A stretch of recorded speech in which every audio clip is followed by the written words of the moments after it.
إن الحمد لله نحمده ونستعينه ونستهديه ونستغفره ونعوذ بالله من شرور أنفسنا ومن سيئات أعمالنا من يهدي الله فهو المهتدي ومن يضلل فلا هادي له أشهد أن لا إله إلا الله وحده لا شريك له وأشهد أن محمدا عبده ورسوله يا أيها الذين آمنوا اتقوا الله حق تقاته ولا تموتن إلا وأنتم مسلمون يا أيها الناس اتقوا ربكم الذي خلقكم من نفس واحدة خلق منها زوجها وبث منهما رجالا كثيرا ونساء واتقوا الله الذي تساءلون به والأرحام إن الله كان عليكم رقيبا أما بعد فإن أصدق الحديث كتاب الله وخير الهدي هدي محمد صلى الله عليه وسلم وشر الأمور محدثاتها كل محدثة بدعة كل بدعة ضلالة وكل ضلالة في النار. We are still in the book of transactions, mu'amalat, from the book of Imam ibn Qudam al-Maqdisi rahimahullah, Umdat al-Fiqh. And I think we started these series of lectures from the very beginning, I think in 2005. And we are in 2009.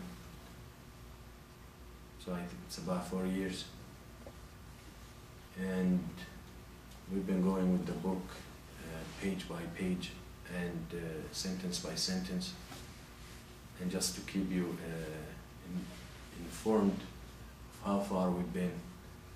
The book is about one of the print is about 160 pages, and what we will start tonight is page number 60. Page number 60. So it got to be a lot of ilm in those 4 years, and a lot of learning, a lot of things that all of us didn't know about, and we got a chance to learn. And that is Fadlullah subhanahu wa ta'ala yu'ti man yasha. We have to remind ourselves of al-ilm and the importance of al-ilm. As they said, طلب العلم خير من النوافل. Seeking knowledge is better than nawafil, praying nawafil.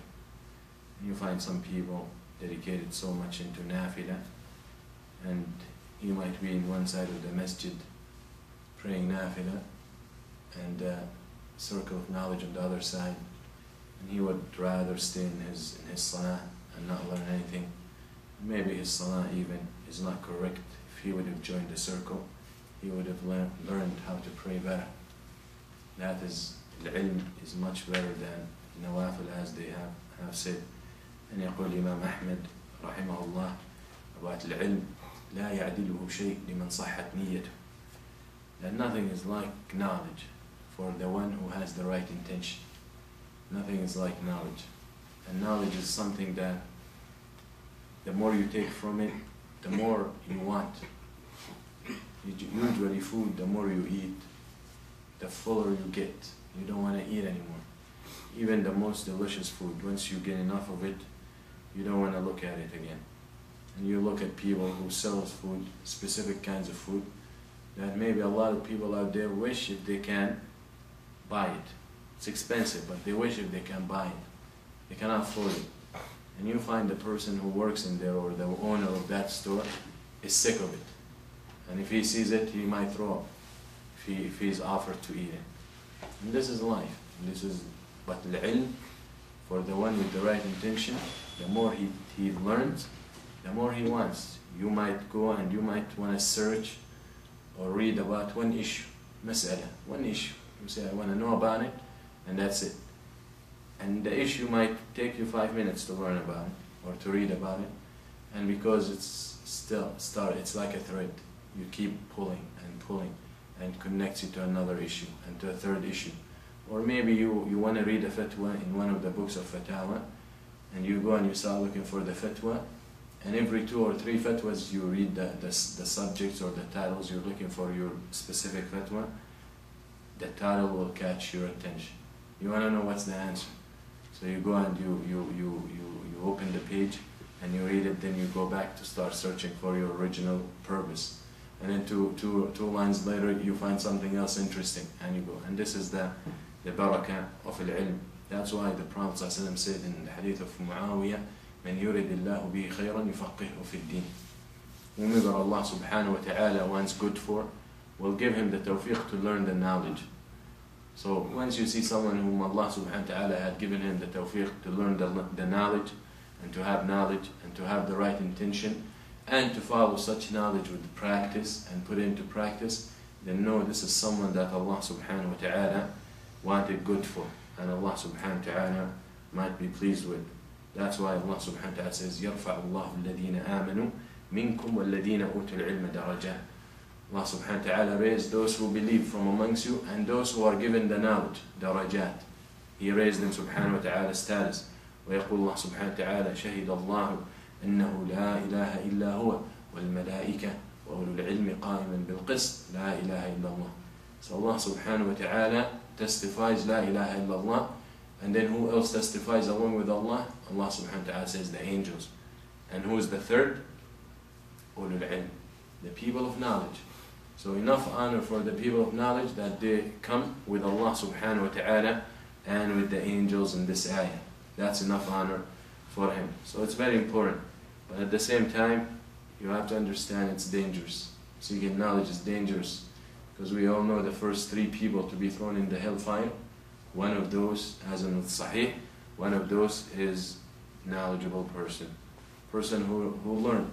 Person who sought the ilm. Person who read the Quran will be thrown in hellfire. He will be brought on the day of judgment. فَيُعَرِّفُ اللَّهُ نِعْمَةً فَيَعْرِفَهَا. Allah subhanahu wa ta'ala will tell him his bounties, and he will know it. And he will know it. And Allah will tell him, what did you do with it? He said, I read the Quran and I taught it. I read the Quran and I taught it. So Allah subhanahu wa ta'ala will say, كَذَبْتَ. And he will say, I learned it for you, and I taught it for you. So Allah will tell him, you have lied. You learned it, so people will say, knowledgeable. You read it because people say, qari, hafil, this and that. And it's been said. You got your reward, it's been said. And he will be thrown in hellfire on his face. One of the first 3 people to be thrown in hellfire. That's why Ibn al-Qayyim rahimahullah made a statement about this hadith. He said, such person would have been better for him not to learn. Such person would have been better for him not to learn. Because if he didn't learn, he would not be one of the first 3. So be aware. And always remember your intention. And always renew your intention. And always check on that intention why you're seeking knowledge.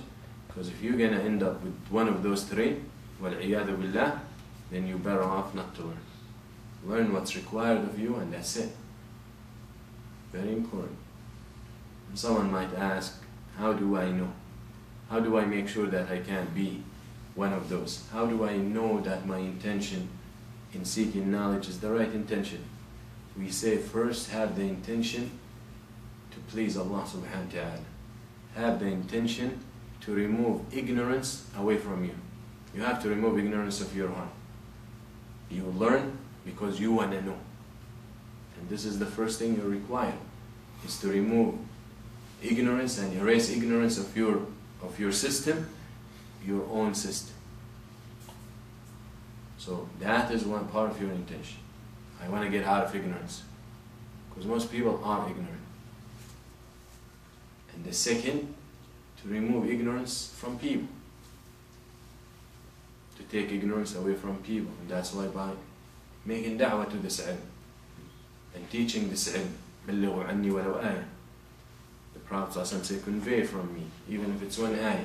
Convey. You learn something, you're sure of it, you're confident of the proofs, then you teach it.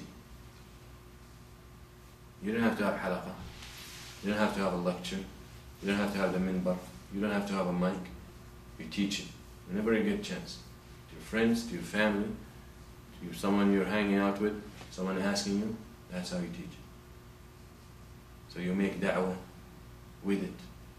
And also one of the intentions is you're not seeking reputation. And you're not seeking money. And you're not seeking honor amongst the people when you are learning and when you are seeking knowledge.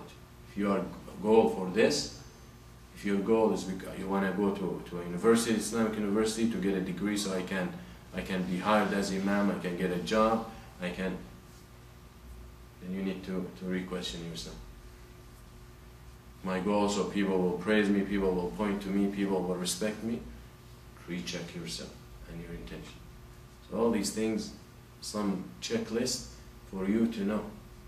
Are you seeking knowledge for the right purpose or other than that? And know that at the end, the fruit of ilm is amal. The fruit of your knowledge is action. To see that your knowledge is producing fruits and you being useful and beneficial to you, you have to see it that it's being practiced. How many people out there got a lot of knowledge, but you don't see it in the practice? You look at him and you say, this person has knowledge.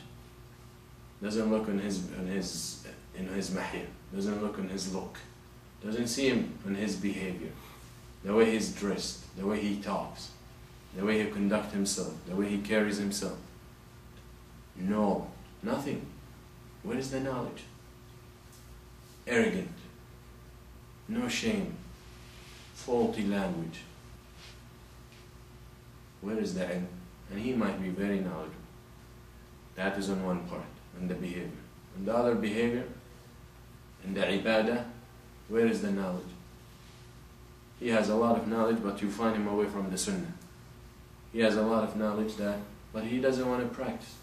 He might pray, but his prayer is so away from the prayer of the Prophet ﷺ. And he has that knowledge. So that is another issue. So very important. The ilm, the fruit for your ilm, and seeking ilm is amal and actions, and be aware of that. That's why Allah subhanahu wa ta'ala condemns the Jews and the Christians. They both had knowledge, but they didn't put it into practice. That's why the Jews are maghdub alayhim and the Christians are dhalin. Some people, Allah is angry with them, and the others have gone astray. Why? Because they have the knowledge. Some of them know it. Okay? كما يعرفون أبناءهم. They know it the way they know their kids. They know it. The Jews know the ilm and know the knowledge the way they know their kids. They know the truth. But يحرفون الكلمة عن مواضعه. But they change and they corrupt the words and they put it out of context. That's what they do. So not only they took away, but they also added their own. They took away the right thing from their deen, or they hid it, or they erased it, and they replaced it. They got to be replaced, or it's going to look blank. They replaced it with their own. On the other hand, the Christians, or in the same hand, but a little different finger maybe, the Christians, the same thing. The Christians very much added, more and more. رهبانية ابتدعوها ما كتبناها عليه. رهبانية ابتدعوها. They invented it. You know, رهبانية, and how to be ascetic, and how to be a monk, like, and the priest thing, and no marriage and all that, and they created all that. Allah did not ask them to do it. Yet, they did not do it the way they're supposed to. They did not even do the bid'ah right. ما كتبناها عليهم. We did not obligate on them. They still did not do it the way they're supposed to. Okay? And then when it became obligated as one of the tafasir, they did not fulfill. So be aware of that. And also, seeking knowledge is something that is not easy. It's going to consume a lot of your time. And don't say, well, if I have an extra hour here or there, then I learn. You will never learn. You'll never learn. You have to put your heart, your time, your mind into it. Okay? That is how you rise. That's how you learn. Okay? Not when they have an hour. You make an hour.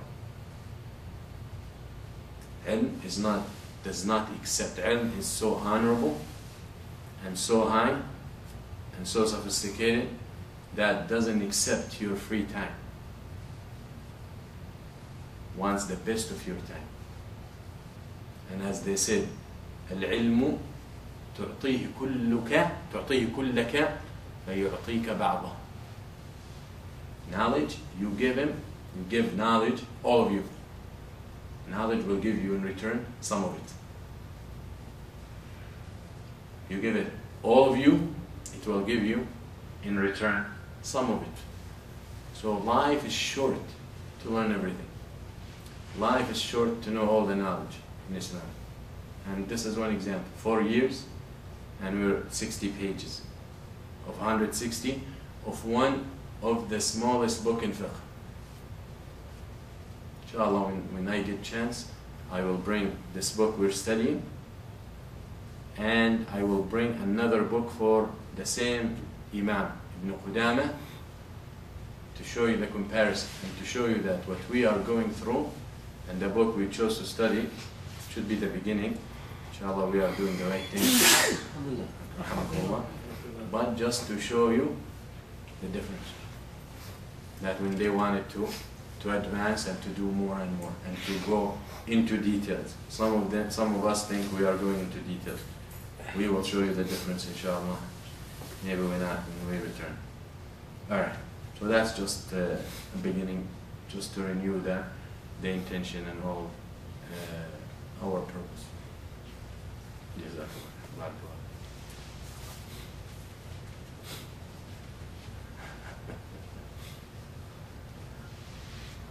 Alright, today inshallah we finished with al-Qurud. Today we will start a new chapter. We're still in the book of al-Mu'amalat, okay, Kitab al-Mu'amalat. But now we will talk about different bab. And that is what Imam Ibn Qudama rahimahullah calls Ahkam al-Dain. Okay, the rulings of al-Dain. Dain is debt. If you notice, unless I slipped, but for the last 3 lectures when we talked about loans, I never used the word debt. Okay? And that is for a purpose. Now, a lot of people think debt is loan.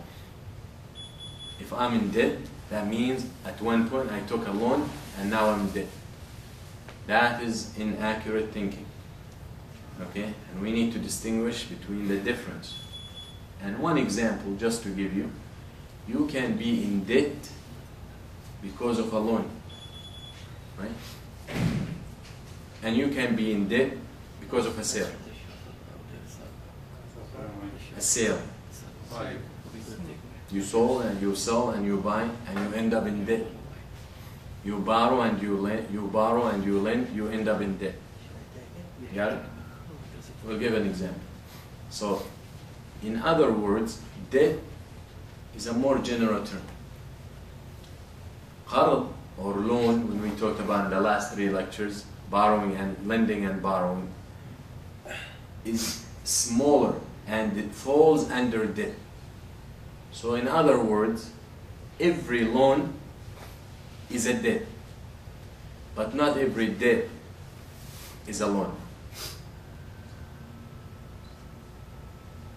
Alright, for example, how do I get in a loan? How do I get in a debt? I can be in a debt due to a loan. I come to you, lend me $100, you lend me $100, now I am in debt to you for $100. True? Alright. That is the only way you can be in debt. That is the only way you can borrow money concerning borrowing the money and be in debt through borrowing. Very much. On the other hand, I can be in debt through other means. For example, I come to you, you have your car for sale. I come to you and I say, sell me your car for, and I pay you over a year. So you finance the car for me. That's okay. So once I take that car and I make my first payment, for example, or down payment, I still owe you for the next 12 months. That's debt. But I did not borrow. Did I borrow here? I bought. Got it? So you can get in debt through many means, including loans. But not every loan, not every debt is a loan. So it's not the only way to get in debt. is through a loan, by borrowing money. That is not the only way. There are many other ways. Alright? And that is what we want to talk about. أحكام الدين. And actually, this part of the book, he calls it أحكام الدين, but he doesn't talk about أحكام الدين. He talks about something else. And it's worth if that is what it's called. The whole sub-chapter here. It's really what he's talking about is أحكام الحجر. الحجر. And we will talk about that when we get to that point. But in general, he's talking about the dain. Because al-hajr comes as a result of the dain most of the time. Okay. So, when we talk about the debt, usually you can be in debt to a human being and you can be in a debt to Allah. True? These fara'id that Allah subhanahu wa ta'ala obligated you to do, they're debt, you're in debt. If you don't do it, you're in debt. That's why you have to make it up most of the time. So when you miss a salah, you're in a debt. So you have to pay it off, you have to make it up. When you don't pay your zakah, you're in debt. So there you can be in debt or in dain to Allah and in dain to human beings. Okay? That is the general meaning of a dain or a debt. Okay? Then the Prophet ﷺ said, دَيْنُ اللَّهِ حَقٌّ أَنْ يُوفَى. The debt of Allah subhanahu wa ta'ala is more worthy to be paid off. Okay? That's why if you have an obligation, if you walk in a masjid, or something happened that you miss your salah, okay, you have an excuse, legitimate excuse to miss a faridah, and you usually pray a sunnah before that faridah, the nafila or al-ratiba that comes with that faridah. When you want to make up, what you make up first? You make the faridah, because that is a debt of Allah subhanahu wa ta'ala. You have to pay it off right away, and then you can make your nafila or ratib. Always start with the faridah. So if you miss dhuhr and you usually pray the ratiba before dhuhr, and asr time comes, you pray your asr, rush and pray your dhuhr. Don't spend time praying nafila. Pray dhuhr. Alright? Or if there is a different opinion in order, but that is not the issue here. So, you can be in debt to Allah, and you can be in debt to human beings. That is the germ. But when we talk in books of fiqh about ahkam al-dain or the issues and the rulings of al-dain, we are talking about the specific meaning, and that is concerning your debt to human beings. Alright? Your debt to human beings. Okay. So, when we talked about al-qard, or the loan, or borrowing, lending and borrowing, we said the meaning of that is you give some money to someone to own it. So he can use it the way he wants, then he will give it back to you. Right? That's the meaning of al-qard. So if we understand this is the meaning of a loan or borrowing and lending, then we understand that every qard is some kind of debt, of dain. But not every dain is some kind of debt, because sometimes you can end up in a debt without giving someone money to own it, to use it, and then pay it back to you. Alright? And the example I gave is when you bought something, لأجل, when you buy something financing, you're in debt, but it's not a loan, but you are in debt. Now you owe him money, right? Just to give you one major importance to this, because if we're gonna say borrowing or buying that property in financing is a loan, that means you have to apply the laws of loans. That means if I'm gonna sell you that property cash right now, or you pay it over the next 12 months, then I cannot add to the price, because it's a loan, and every loan that brings benefit is riba. Remember? But it's not loan. But the ulama, most of them, and the correct opinion is, I can sell you ajil, and you pay me right now for a price, and I can sell you the same thing, the same item over ajil, over 12 months, over 2 years, over 10 years, and I can add money to it. Okay? I can raise the price. No one said this is riba. Or some said, but the more correct opinion is not riba. This is buying and selling. Because the time has value. That time where I'm spreading the payments over has a value. That's why I'm entitled to get that value. That's why I raise the price. So if I sell you this mic and you pay me right now, this is mine, and you want to buy it, I tell you pay me cash $10. Right now you pay me $10. Or if you want me to finance it for you over the next 3 months, then it's going to be $12. There's nothing wrong with that. But once you say, I'll take it over 3 months and I give it to you, now you are in debt to me, $12. Because a lot of people mix up.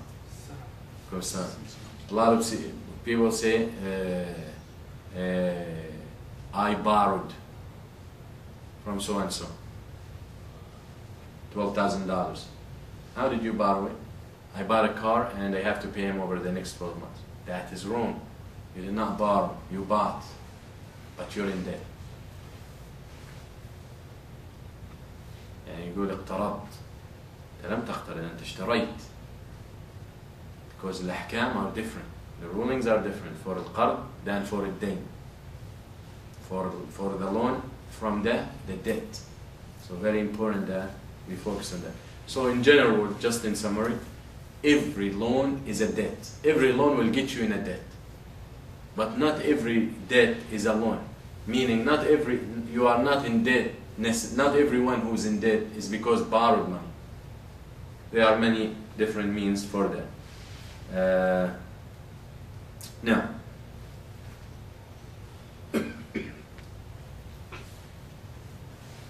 when we talk about this chapter, and that is al-Hajr or al-Hajr, we are talking about what happens to the person who borrows money and then it's time to pay back. What if he doesn't pay? Alright? And Islam came to talk about it. And the Prophet ﷺ has sayings in that. Okay? And the Sunnah is authentic in that. So what happens? Because a lot of people remember when we said there is no riba. The credit card is haram because one of the conditions is if you don't pay on time, you have to pay interest. Remember? So someone will say, how do we guarantee? If we put in a credit card that if you are late, then there is no interest. Everyone will be late. Unfortunately. Alright? That's the way it works. So we have to enforce it and threaten them and put conditions that are haram to make them pay. So someone will ask, how do we make them pay? What is the solution? Okay, we want to avoid that, but what is the solution that the Sharia has brought? Okay, that is what we will be talking about tonight. If you lend someone money and now he doesn't, and now we're talking about under Islamic Sharia, he doesn't want to pay. What you do? What's your options? Okay, that is the topic of tonight, inshallah. So, when we say al-Hajr, in the language, al-Hajr means al-man' wa al-tadiq. Okay, al-man' wa al-tadiq, meaning to make it tight and to prevent. Okay, to block someone from something, that is Hajr. If you find in Arabic, you find the term Hajr al-Sahhi. Okay, quarantine. Hajr al-Sahhi, when someone is so sick and his sickness is infectious, okay, and contagious, they isolate him, like they're doing with the swine flu. Until they treat them, they isolate them. They take them out of their families, or they might take the whole family and whoever was associated with them until they treat them. Quarantine. That is al-Hajr al-Sahhi. Okay, meaning isolating those sick people from the rest of the society until they get treated, so they don't spread the infection. When we talk about, in our situation, what we are talking about, we're not talking about quarantine or Hajr al-Sahhi. We are talking about freezing the assets. Okay? I tried to find one word or a term for Hajr that we're speaking about. In English, I couldn't find. So the closest is asset freezings, or freezing someone's assets, someone's money, having the access to his money. Okay, stopping him from having access to his money. That is the target. And this is موجودة يعني في القرآن. This meaning يقول الله سبحانه وتعالى يوم يرون الملائكة لا بشرى لهم يومئذ للمجرمين ويقولون حجرا محجورا. لا بشرى يوم يرون الملائكة لا بشرى يومئذ للمجرمين ويقولون حجرا محجورا. حجرا محجورا يعني محرما تحريما. Okay, the مجرمين want outlet on the day of judgment. They want hope. They want bushra. They want good news. And Allah subhanahu wa ta'ala says, حجرا محجورا. Such bushra, such good news, such good tidings is haram on them. Hijr, mahjur. They are prevented and they are forbidden from such bushra and such good news. That is the meaning when we talk about the meaning of al-hajr linguistically. And also يقول الله سبحانه وتعالى هل في ذلك قسم لذي حجر. Surah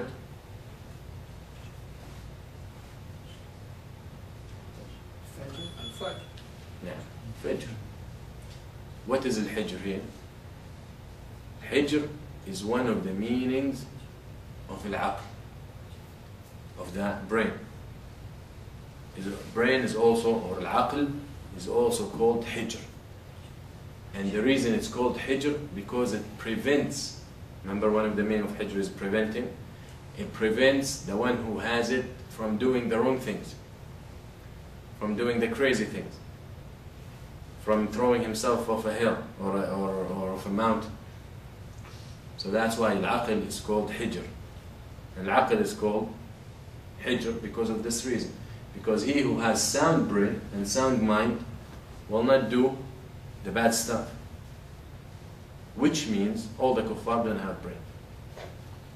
Because they do the worst thing, and that is shirk. They have the physical. Okay? They have the brain for the worldly thing, the material world. But with that concept, with this meaning of al-hijr, meaning al-aql, they don't have it. Meaning that prevents you from doing ma yushinuk and what makes you ashamed, they don't have it. Even forget about shirk for now. Everything they do is shameful. The things they do are shameful. But they don't have brain to stop them from that. So very much they got no aql or no hijr. Alright? And also another word that we all know is no. Hijr, something hijr. Hijr something. You go for hajj. What's in there in الحرم؟ هذاك حجر. حجر. في شيء حجر in الحرم والكعبة. Isn't there الحجر, what people call حجر إسماعيل? Remember the arch? We talked about that. Now حجر إسماعيل is a misnomer. It's a wrong name. It's not reported in the Sunnah or Salaf, or none called it such thing, even though that's presented from before. Now the story with that, now you have the Kaaba and then there's an arch. You all see it in the pictures and videos, and if you went there. That arch is a limit. That is where the Kaaba is supposed to extend to. Okay? You're talking about Hatim? Yes. Where the Kaaba is supposed to spread, to extend to. That is the real size of the Kaaba, including that arch. Like you imagine, you take the picture of the Kaaba on Photoshop and you stretch it, right? And you include that hijr, that is Kaaba. That's why if you pray between the arch and the Kaaba, as if you prayed in the Kaaba. That's why when you make tawaf, you cannot make tawaf through it, like between the arch and the Kaaba. If this is the Kaaba here, and this is the arch, and this is the arch like that, when you make tawaf for it to count, you have to go behind the arch. Alright? But if you go in here, that doesn't count. It's not a full circle. This area here, the Kaaba should have extended there. But when Quraysh destroyed it, remember the story? When Quraysh destroyed it, to rebuild it, قَلَّتْ نَقْصَتْ النَّفَقَ. because they only wanted the halal money. Quraysh, who were kuffar, they only wanted to build the Kaaba with halal money. They didn't have much halal money. So whatever they had is whatever they built, whatever you see today. Of course, it was rebuilt later on at the time of Zubayr, Abdullah ibn Zubayr, rahimahullah, radiyallahu anhu. He destroyed the Kaaba and rebuilt it completely. Then, as you know, there was a war between him and Abdul Malik ibn Marwan, Dawla al-Umayyah. When they took over Mecca, because Abdullah ibn Zubayr was the Khalifa in Mecca, when they took over Mecca after they killed him, Al-Hajjaj killed him, Abdul Malik ibn Marwan destroyed it again. And he built it the way it was. Then when Imam Malik rahimahullah was asked about it, if they should destroy it by one of the Khulafa, Umara, if he should destroy the Kaaba and rebuild it the way it was, he said, don't do it. It's going to be the joke of the kings. Meaning every king comes after every Amir, every Khalifa wants to destroy it and rebuild it. So it's been like that since. So this is the way it's built. It's built last by Abdul Malik ibn Marwan, or in his time. And that's the way it was at the time of the Prophet ﷺ. That's why the Prophet ﷺ, when he conquered Mecca, he told Aisha radiyallahu anha that if your people were not in Islam, hadithi ahdin bi Islam, lahadamtu al-Kaaba. I would have destroyed Kaaba and built it on the foundations of Ibrahim alayhi salam. The foundations that Ibrahim alayhi salam built it, which means all the way to Al-Hijr, including Al-Hijr. And that is what it's called, Hijr al-Kaaba. Hijr al-Kaaba, not Hijr Ismail. Hijr al-Kaaba. And then also the Prophet ﷺ said, and I would have put two doors in. One door people enter, one door people exit.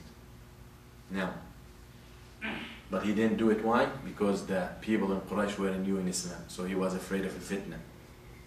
Ibn al-Qayyim rahimahullah has great talks about this hadith. But anyway, if you look today for the hikmah of Allah subhanahu wa ta'ala, imagine there are two doors. Imagine. It's going to be worse than in Jamarat, when the Jamarat was a small area. People will be pushing and shoving and killing each other to get through. And imagine people getting in. You think they want to just leave, walk in and leave? They want to pray there, and they want to maybe pray Taraweeh and make Qiyam, all that. And Salah in Kaaba Jaiz and reported about the Prophet ﷺ as Bilal said. So Allah subhanahu wa ta'ala did not wanted no doors. Yet He opened another door, and that is the Hijr. So if you want to pray in Al-Kaaba, you go pray in Al-Hijr, it counts as Al-Kaaba for the hikmah. And then there is no problem. People go there as easy as they want. Okay? No problem.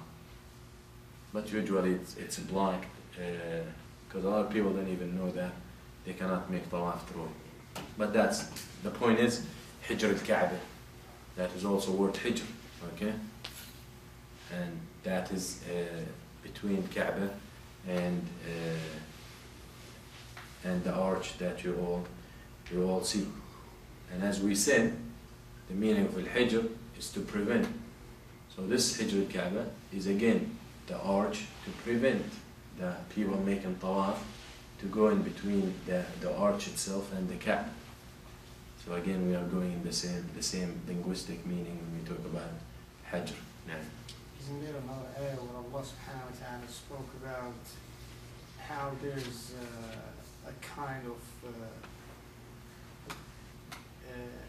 of gate or limit between the river that it's مرج البحرين يلتقيان بينهما برزخ لا يبغيان. But there's another ayah where he says سبحانه وكان حجرا محجورا. وهذه الآية. طيب معلم لا أذكر. نعم. Now, معنى الحجر شرعا, and we talk about the meaning in the dictionary. In the Sharia, the meaning of al-Hajr, as I said, to prevent the person who owns money to have access to his money. Okay? When we talk about al-Hajr, is to prevent, to freeze someone's assets. Now, usually, we have to pay attention that freezing doesn't mean money stays the way it is. When we talk about al-hajr, we're talking about freezing for a reason. And most of the time when we talk about it, freezing it from the access of the owner. So the one who's in charge can use this money to pay off his loans or his debt, not his loans, his debt.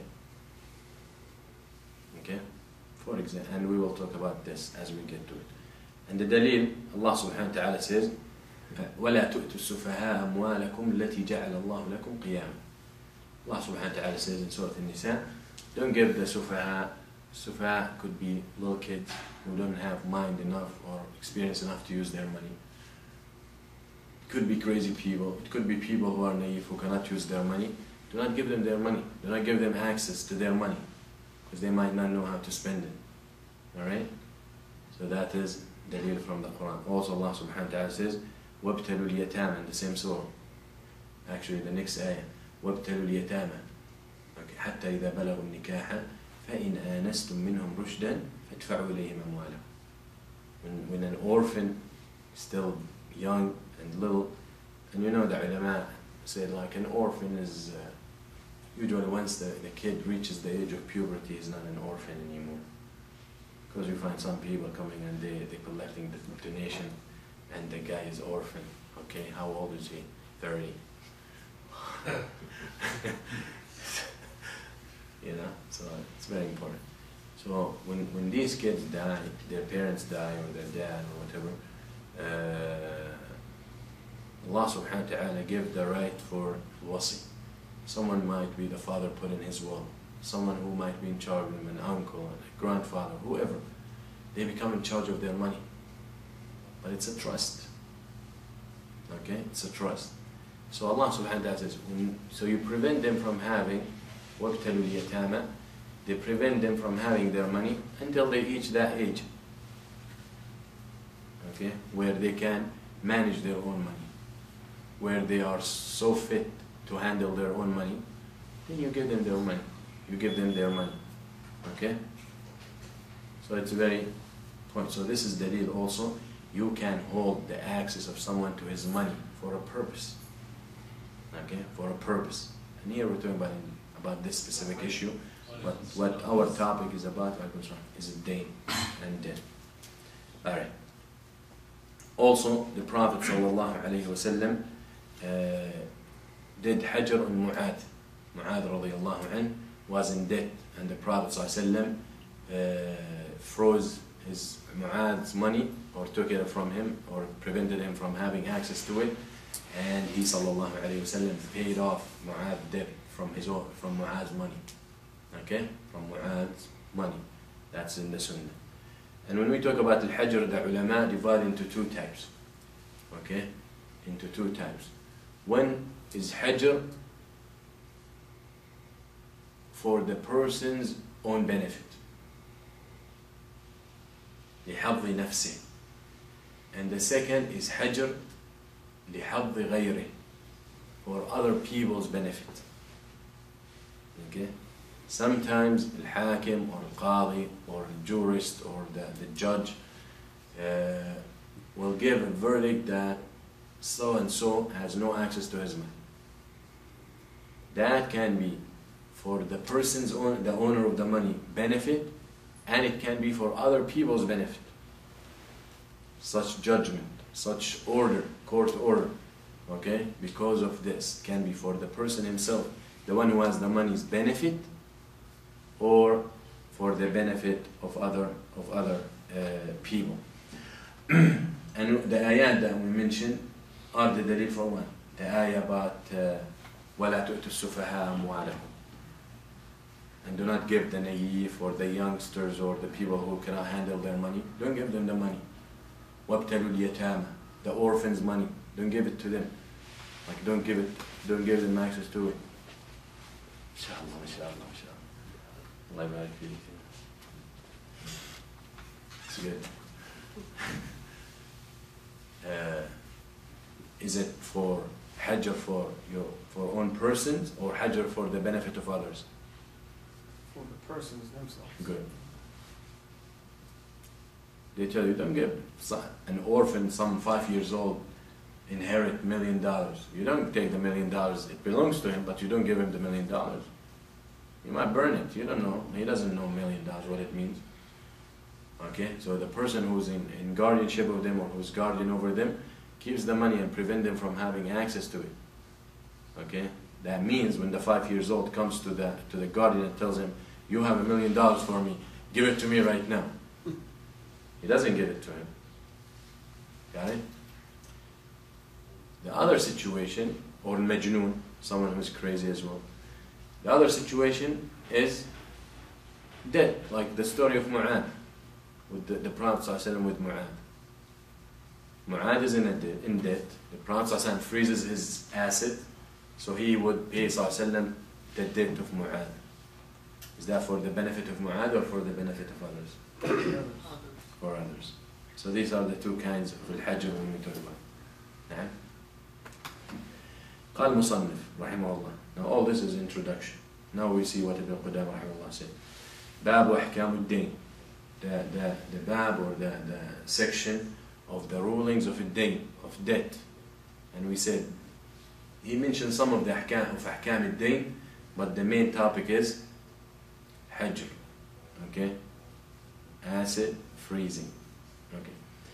من لزمه دين مؤجل لم يطالب به قبل أجله. Okay.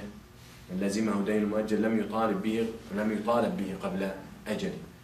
This is the first rule of أحكام الدين, which is in debt. If we agree, let's say I bought a car from you over 12 months, I pay you every month, part of it. You have no right to come to me and ask me for the money before the time. As a seller or as a lender, we talked about different opinions when we talk about loans, and that can fall into this. As a lender, as a seller, if you sell mu'ajjal, you sell financing, whatever, you have no right to come to that buyer or to the borrower and tell him, you pay me now. I don't want to wait. Even though some of the opinion said that the lender has the right for his money, but the right opinion, because that is the agreement. The agreement, if I had money to pay you off the whole thing, if I was interested in paying the whole, I wouldn't. But when you come to me 2 days later and you want all your money, then what is the point of the agreement? Okay? So that is one of the ahkam of ad-dayn. That if you lend someone, or if someone buys from you in financing, or he will pay you in a month or he pay you in 2 months, you have to respect that. And you have no right, even though the money is yours after 2 months or after a month, or you're the one who lent the money, you have no right to ask for it before the time. Okay? Before time. وَلَمْ يَحْجُرْ عَلَيْهِ مِنْ أَجْلِهِ. And you have no right to ask for asset freezing of this person, obviously. If you don't have the right to ask for it, then you have no right to take him to the judge to establish the al-hajr or asset freeze. وَلَمْ يَحْجُرْ عَلَيْهِ مِنْ أَجْلِهِ وَلَمْ يَحِلُّ بِتَفْلِيسِهِ. What that means is, if I'm in debt to you, and very important, I don't want to say if I owe you, or if I want to say I borrowed. I owe you. It can be through borrowing, it can be through buying, it can be through many things, okay?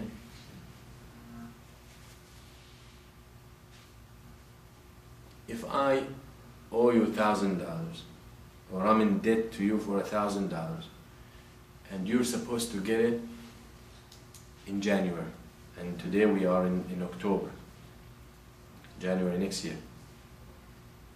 If I go today bankrupt,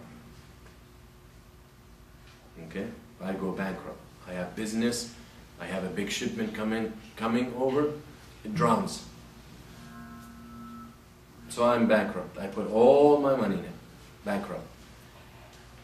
You still don't have the right to request or to ask for your money because it's not time yet. Okay? Got that?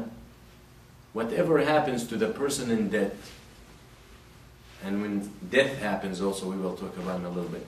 But in other words, whatever happens, as long as the debt time is not up, meaning it's not time to pay it back as agreed, then the one whose money belongs to has no right to ask for it. Got it? Including bankruptcy, the fleece. If I owe you $1,000 that I'm supposed to pay next month, and today I go bankrupt, you still don't have the right to come and ask me for it. We established already the rule that you do not have the right to ask for your money if someone in debt before it's time due, okay, or the due time, or the due date. Also, if this person who owes the money goes bankrupt, you still don't have the right to ask for it before its due date. Okay, so don't say, oh, he's bankrupt, maybe he still have some money, then I can take him to court, for example, to do hajr on him, to freeze his money so they can pay me off. Okay? No, you still don't have the right, and if you do it, أنت آثم. ثم يقول ولا بموته إذا وثقه الورثة برهن أو كفيل. Now the next issue in the statement of Ibn Qudama about his death. If someone who's in debt and dies, what do we do? Okay? If someone owes money and dies, what do we do? If someone bought a car in financing, he paid 2 months and he bought it over 5 years, he paid 2 months and died. Maybe he got into an accident in the car, I don't know. But he died. What do we do? Alright? So that is something that ulama have discussed. And something that we need to understand what is the right etiquette and what's the right thing. And the ulama have two different opinions. One opinion is the opinion of al-Hanabila, and one opinion is the opinion of al-Jumhur, the majority of al-ilm, including some of the Hanabila. Okay?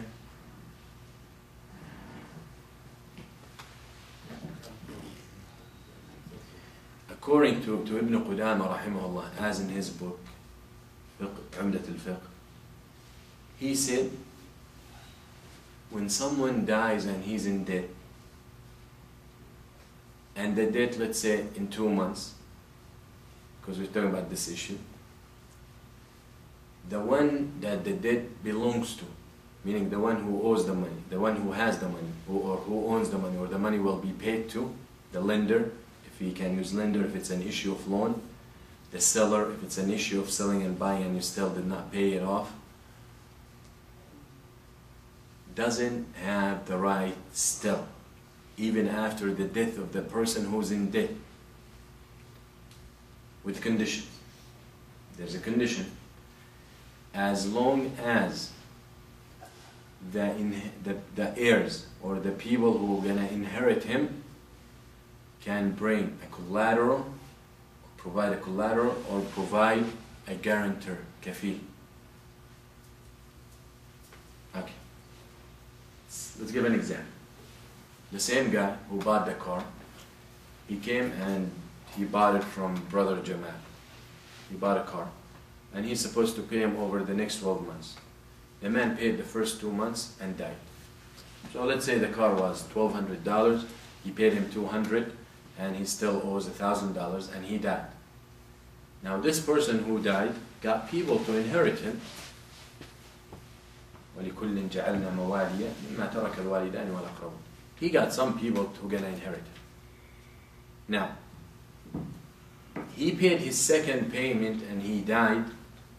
Let's say he died today. Today is the 27th. And his next payment is the 27th of November.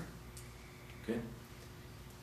If the buyer dies today, then Jamal who sold the car gonna come to the heirs, to the inheritors, and tell them, let's say the father, your father owes me how much? $1,000, and you guys need to pay. But we know the $1,000 is not due until 10 months. No, 27 is only $100. 27 of next month and 27 of next. So the whole thing is not due for 10 months, but partially every month.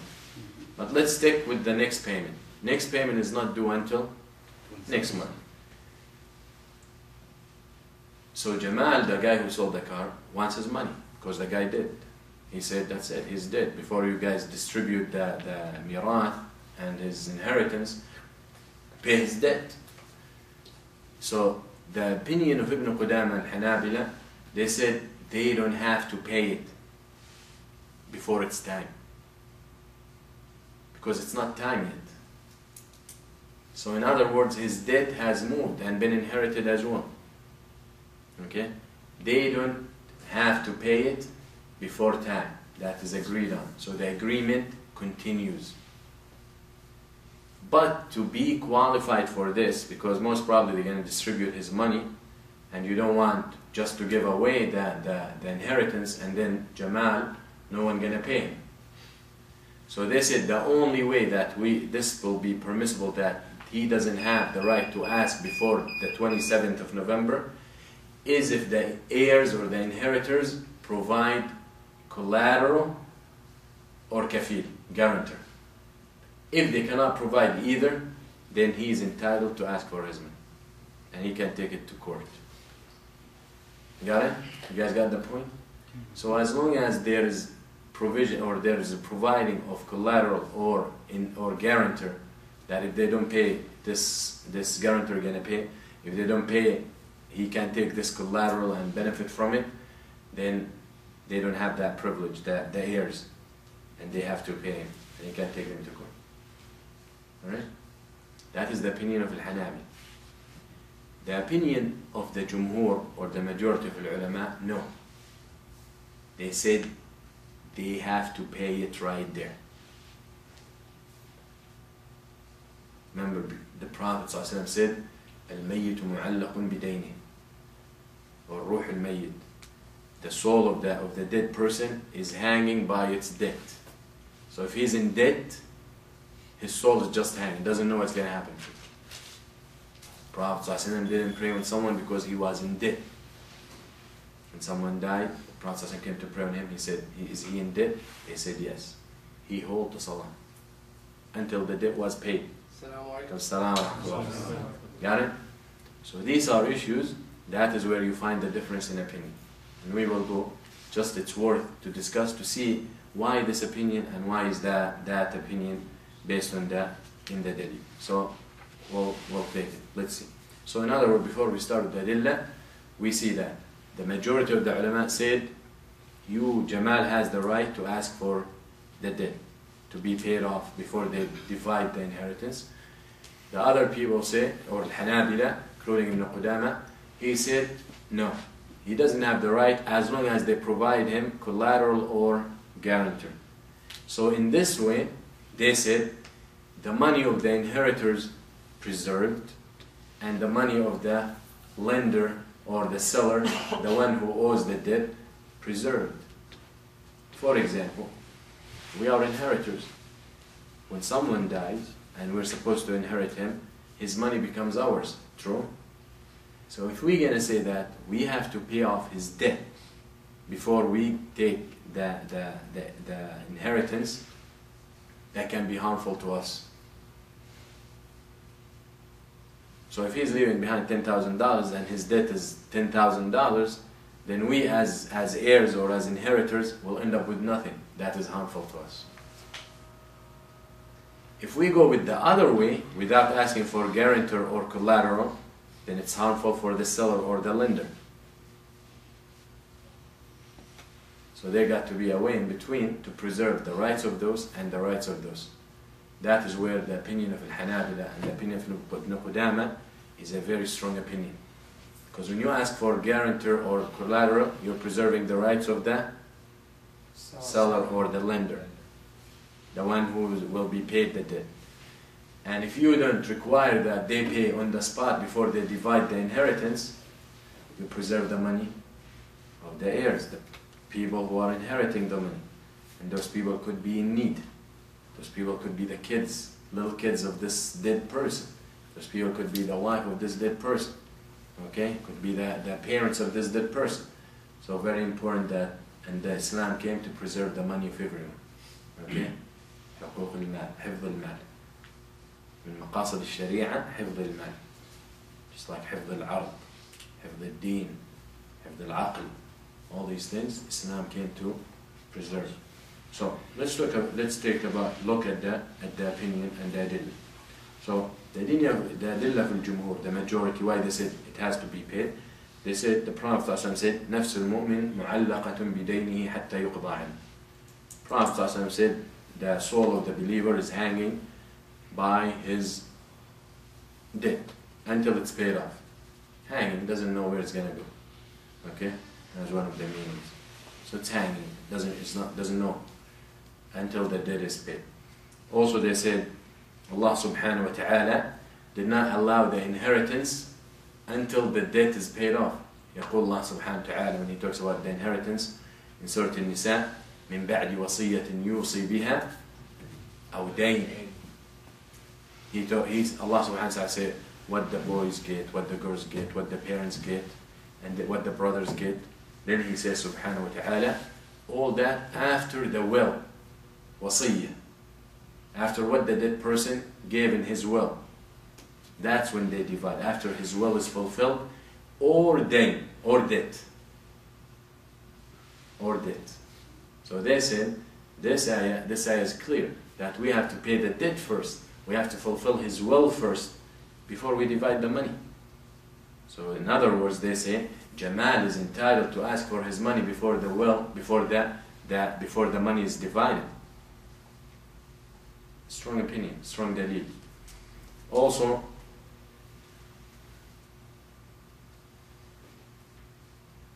they also said that this debt was valid because the person was alive. Okay? So it becomes invalid with his death. يعني they call it في ذمة.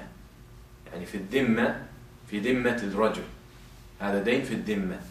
فلما مات خربت ذمته. There's no ذمة for him.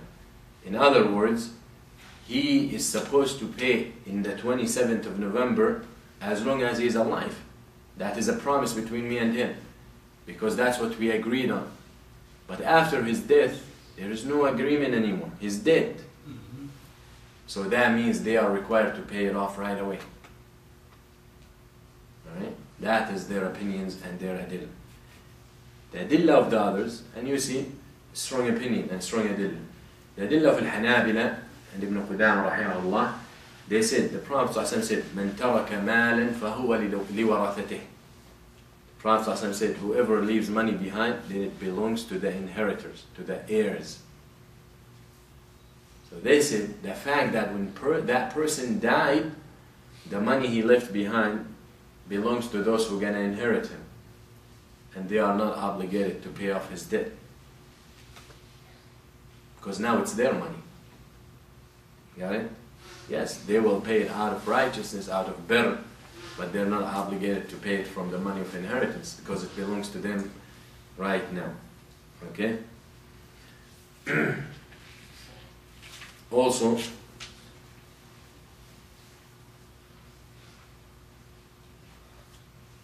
Allah subhanahu wa ta'ala said, مِمَّا تَرَكْ وَلَكُمْ نِصْفُ مَا تَرَكَ أَزْوَاجُكُمْ وَلَهُنَّ الرُّبُعُ مِمَّا تَرَكْتُمْ. So Allah subhanahu wa ta'ala here puts the condition when it comes to inheritance of what they have left behind. Okay? What they have left behind. In other words, what they left behind, after his death, the debt is included as well. Okay? Meaning, since it's included, we're gonna go with the agreement. The agreement is we pay you next month. We don't pay you now. So you're still not entitled to ask for your money now. Okay? So all these are adillah of the others. And you can see that both parties or both opinions have strong adillah and strong proofs, the way they understand the proofs and the dalil. Okay? But to be, if you look at the more beneficial opinion to everyone, you will find that the most beneficial opinion is the second opinion, the opinion of Al-Hanabila. That is by not allowing the person whose the debt belongs to and who should be paid, the lender or the seller, and giving him collateral and giving him guarantor. This way you preserve his right and you guarantee it. By also not paying off right away from the money that is left behind by the deceased person. This way you preserve the money of the heirs. So by going with this opinion, you manage between everyone and you balance between everyone. Okay? If you go with the opinion of Al-Jumhur, and again they have their own strong opinions, if you go with their opinion, then this way they will have to pay off right away, and this way it can be harmful to the heirs. Allahu A'lam. And also another dalil, they said the hadith that I mentioned when the Prophet ﷺ was invited to pray on someone who died, and this person was in debt. So the Prophet ﷺ asked, is he in debt? They said yes. So he would not pray until Abu Qatada radiyallahu anhu said, and this man was in debt for 2 dinars. Abu Qatada said, I'll pay it for him. Okay? I'll pay it for him. So the Prophet ﷺ prayed. So they said, this is a dalil. Which you think, which opinion supports, the first or the second? Jumhur? First. Huh? First? Second one. Why? There's a guarantee. Abu Qatada guaranteed. He didn't get the 2 dinar and paid it. He guaranteed, I'll guarantee it. I'll take care of it.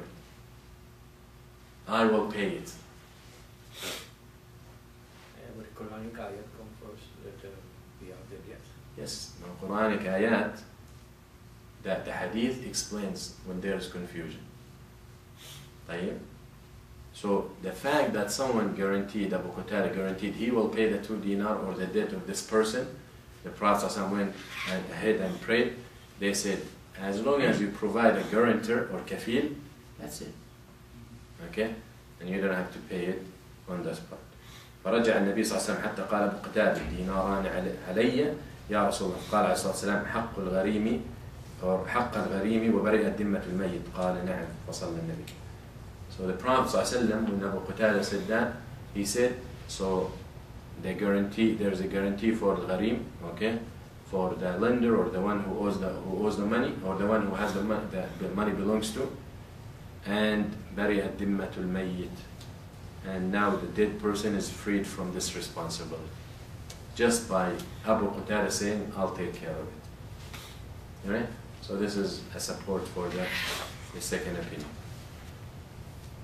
Alright.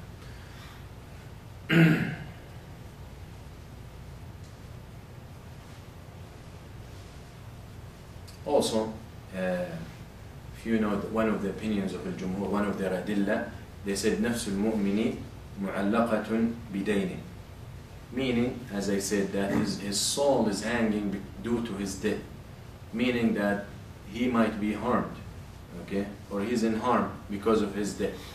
So the answer from the second opinion of Al-Hanabila to this dalil, they said, now to remove such harm, does that mean you have to pay it right away?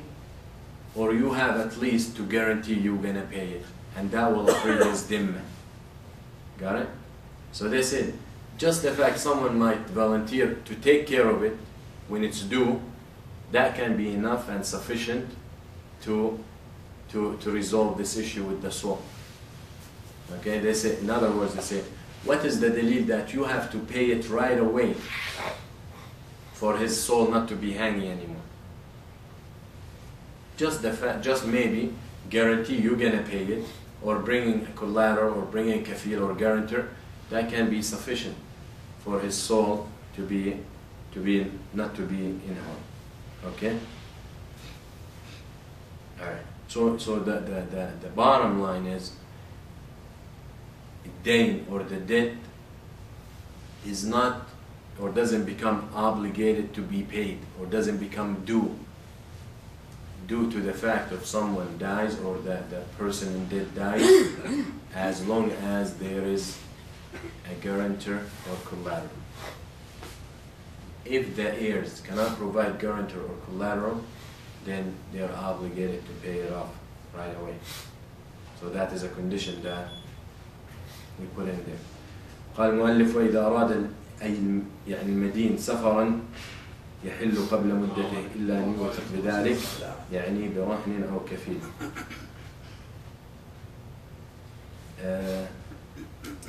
Also, when we talk about al-hajr, if someone wanted to travel,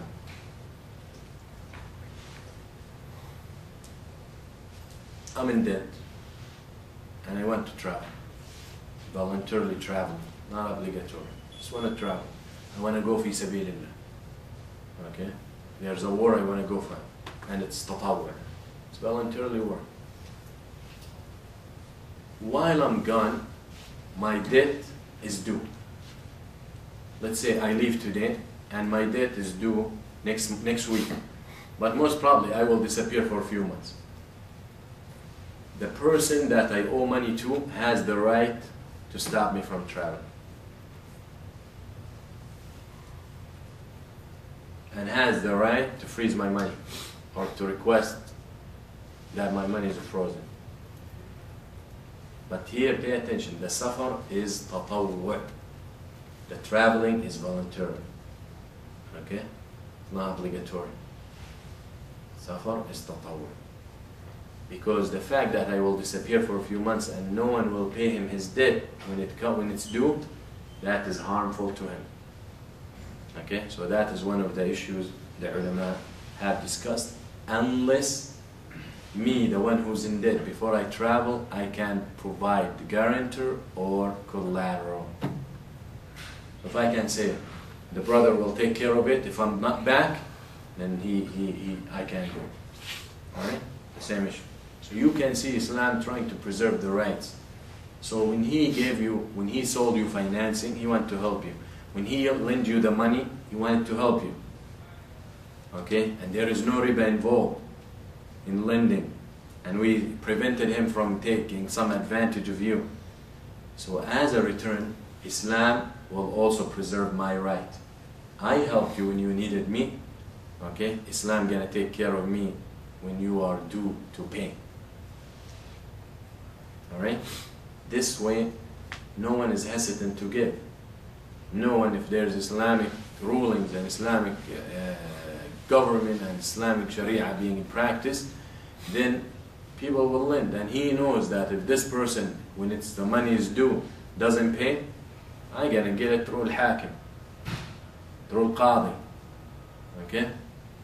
So very important that we see that. وإن كان الدين حالا على معسر وجب إنظاره. Here now the next part of the statement of Ibn Qudama talking about the types of people who are in debt. And there are three types and we stop here.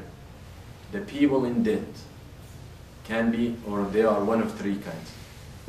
One is what they call al-mu'sir. Dan Madin al-mu'sir, that is the one who doesn't have anything when it's due, and we're talking about the time. Now these three types regarding the time when the debt is due. Alright?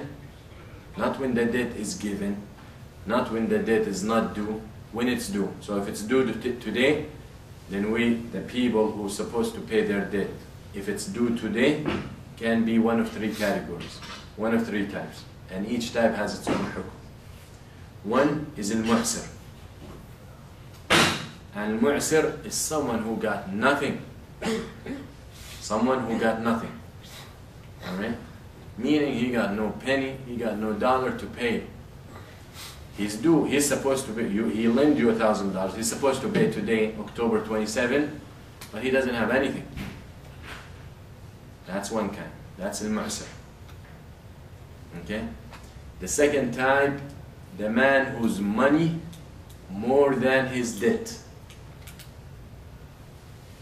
He has money, he owes $1,000, it's due today, but he got $100,000. That is someone whose money is more than his debt. That is called, if we could, call al-mumatil.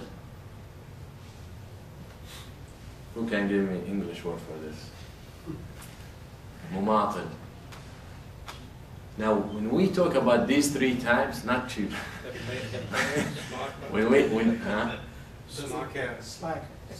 Slacker.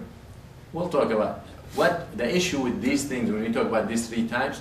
We're talking about the money is due, but none of those three types will pay.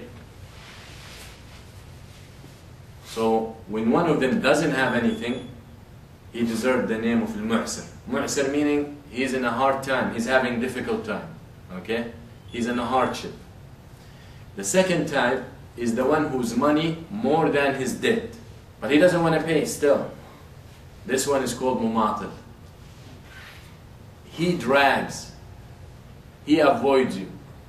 He doesn't want to answer your phone. He's hiding. He sees you, he runs away. Even though he can't pay. Because there are some kind of people who wants to live off other people's money. But he wants to keep his money good and complete. Alright? They're everywhere. Alright? Like locusts. That is the second type. So now you guys are so smart to know the third type, which is The one who owes more than what he has. the one whose debt is more than his money.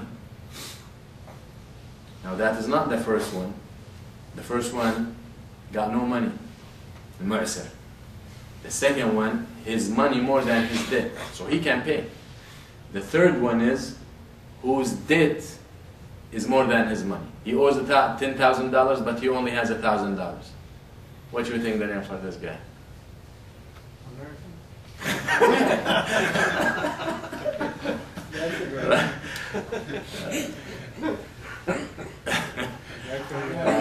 I've never seen that. Oh my God.